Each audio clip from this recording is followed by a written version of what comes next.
நமக்கு தெரியும் மரணம் நமக்கு வாழ்க்கை முடிவல்ல, இதுக்கு பிறகு இருக்கிற வாழ்க்கையின் ஆரம்பம்.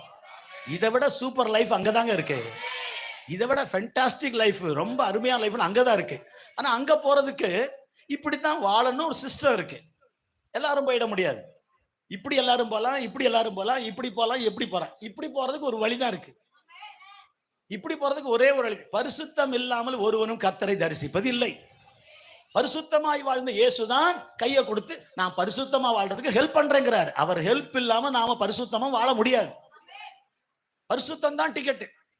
உலகத்துல பணம் டிக்கெட், பணத்தை வச்சு டிக்கெட் வாங்கலாம். ஆனா பரலோகம் போறதுக்கு பரிசுத்தம் இருந்தா தான் போகலாம். அதனால தான் பரிசுத்தமா இருக்கணும், ஒவ்வொரு நாளும் கர்த்தருக்காக வாழணும். பரிசுத்தமா வாழ்ந்தாரே ஒருத்தர் பரிசுத்தமா, அவரை பார்த்து வாழ வேண்டும் என்று சொல்ல காரணம் இயேசுதான் பரிசுத்தமாய் வாழ்ந்தவர்.